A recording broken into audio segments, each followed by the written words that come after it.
안녕하세요. 5월 6일 금요일의 블록체인 투데이입니다. 글로벌 투자은행 골드만삭스가 비트코인을 담보로 대출 서비스를 제공했습니다. 첫 고객은 미국 최대 암호화폐 거래소 코인베이스였는데요. 골드만삭스의 코인베이스 대출 규모는 공개되지 않았습니다. 이번 골드만삭스의 대출 서비스 제공은 전통적인 금융 서비스가 이 비트코인을 주요 자산으로 인정하기 시작했다는 것을 의미하는데요. 업계에서는 이 골드만삭스와 코인베이스의 거래를 시작으로 향후 암호화폐 담보대출이 이 거대한 사업으로 성장할 것으로 전망하고 있습니다. 그럼 오늘 블록체인 업계 주요 소식입니다. 금융정보분석원 FIU가 국내 4대 암호화폐 거래소들의 투자자 예치금에 대한 이자 지급 현황을 제출하라고 요구했습니다. 특히 업비트의 경우에는 코인 예치금에 대해서 K뱅크로부터 연 0.1%의 이자를 받고 있어 해당 거래소의 대응이 주목되는데요.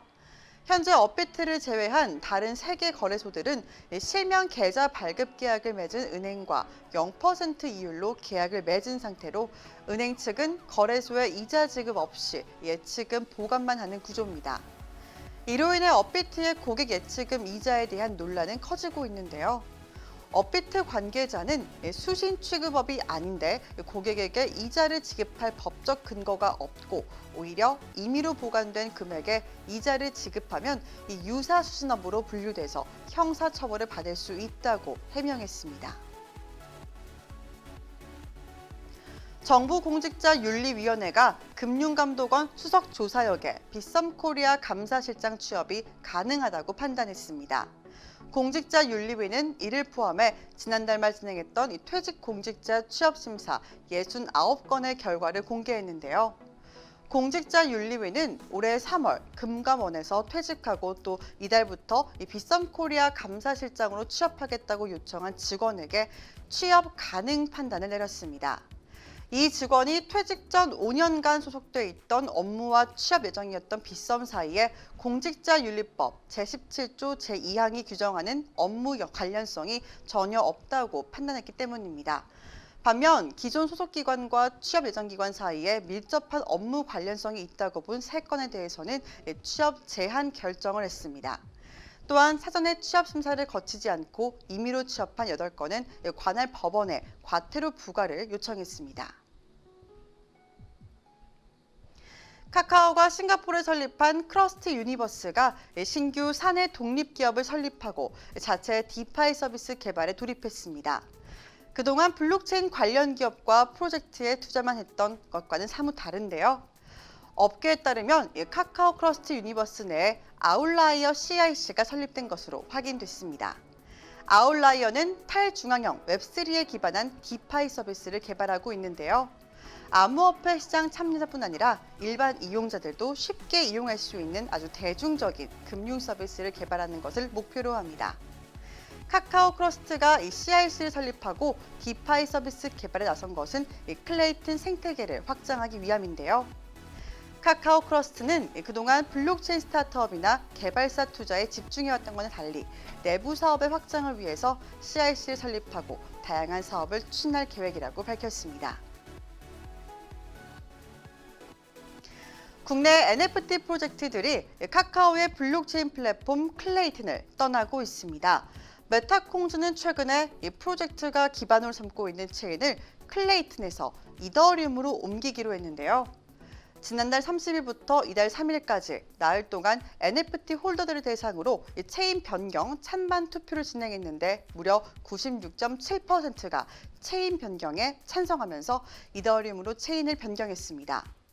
메타콩즈는 세계 최대 규모의 NFT 마켓플레이스 오픈시에서 이 클레이트 부문의 거래량 1위를 차지하고 있는 국내 대표 NFT 프로젝트인데요. 클레이튼의 잦은 오류 그리고 또 글로벌 확장성의 문제를 해결하기 위해서 체인 변경을 추진하게 됐다고 설명했습니다. 메타콩즈뿐 아니라 다른 국내 NFT 프로젝트들도 클레이튼을 떠나고 있습니다. 올해 1월 NFT 발행 1초 만에 물량 9,500만 장이 모두 소진됐던 이 실타래도 클레이튼에서 이더리움 체인으로 이전하기로 했고, 또 젤리스페이스도 현재 체인 변경을 고려 중이라고 밝혔습니다. 최근 불분명한 출처에서 윈도우 10 업데이트를 다운로드한 사용자들이 매그니베르 랜섬웨어에 감염돼서 비트코인 몸값을 요구받고 있는 사례가 확인됐습니다. 해당 문제를 발견한 필리핀 컴퓨터의 보안 전문가에 따르면 한 포럼 회원들의 불법 와레즈 사이트에서 자칭 윈도우 10 업데이트 파일을 설치한 이후에 랜섬웨어에 감염된 건데요. 와레즈 사이트는 이 불법 복제 그리고 크랙 버전의 유료 소프트웨어를 제공하기 때문에 악성 코드를 유포하려는 위협 행위자가 많은 것으로 악명 높습니다. 가짜 업데이트에 숨겨진 매그니버 프로그램은 사용자의 PC 드라이브에 저장된 일부 데이터를 암호화한 뒤에 파일을 복구하고 싶다면 약 2,600만 달러에 해당하는 비트코인을 전송하라고 요구하고 있는데요. 지불을 늦추면 몸값이 점차 올라가는데요. 지갑을 열지 않고 파일을 복구하는 방법은 알려진 바가 없습니다. 현재 매그니버 공격 캠페인은 일반 사용자와 학생을 겨냥하고 있어서 그 피해가 더욱더 심각한 상태입니다. 지난해 매출 기준으로 국내 500대 기업의 지형도가 크게 달라졌습니다. 전기차, 데이터, 그리고 로봇 등 첨단 산업 기업이 선전한 가운데 배터리와 K-팝 그리고 암호화폐 관련 기업이 순위를 대거 올리거나 새로 이름을 올렸는데요. 기업데이터연구소 CEO 스코어는 이런 내용의 국내 500대 기업의 선정 결과를 발표했습니다. 500대 기업은 금융감독원 전자공시스템과 또 금융통계정보시스템 등의 재무정보를 공개한 국내 기업의 지난해 매출액을 기준으로 하고 있는데요. 500대 기업에 새로 포함된 기업 39곳 중 한 곳은 바로 두나무로 168위에 올랐습니다. 두나무는 현재 암호화폐 거래소 업비트를 운영하고 있죠. 이 암호화폐 관련 기업 가운데는 최초로 대기업 집단에 지정됐는데요. 암호화폐 기업의 신규 진입으로 업계 이목을 끌고 있습니다. 블록체인 이슈 앤 트렌드 초성 뉴스에서 이은주 아나운서가 전해드립니다.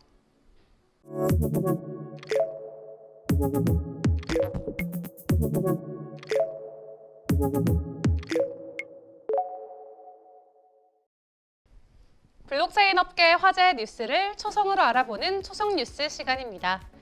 최근 업계 전해진 핫한 이슈들 함께 살펴볼까요? 첫 번째 초성입니다. 이응, 시옷, 비읍, 비읍인데요. 이 코인베이스가 브라질 최대 암호화폐 거래소 메르카도 비트코인을 인수하려 했지만 결국 이렇게 됐다고 합니다. 바로 인수 불발입니다.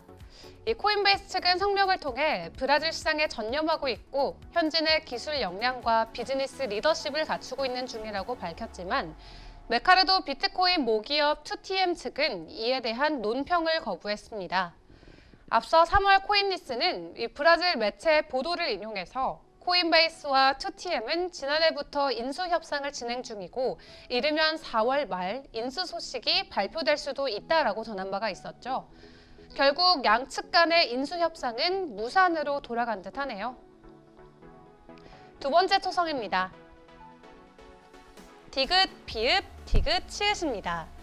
투자은행 골드만삭스가 이것을 위해서 미국 암호화폐 거래소 코인베이스와 제휴를 맺었다고 하죠. 바로 담보대출입니다. 골드만삭스가 촉진한 대출은 비트코인으로 뒷받침되는 최초의 대출이라고 하는데요. 차용자인 코인베이스는 담보인 비트코인의 동일 금액에 대해 비공개 금액의 현금을 받은 것으로 알려졌습니다. 또 코인베이스 인스티튜셔널의 브렛 티에폴 대표는 이메일에서 이 코인베이스와 골드만의 협력은 암호화폐를 담보로 인식해 법정화폐와 암호화폐 경제 사이에 다리를 심화시키는 첫 번째 단계라고 소개하기도 했습니다. 비트코인 기반의 대출이 완전히 새로운 것은 아니지만 이 골드만삭스와 같은 전통적인 금융회사가 진출한 점은 주목할 만한 점 같죠? 마지막 초성입니다.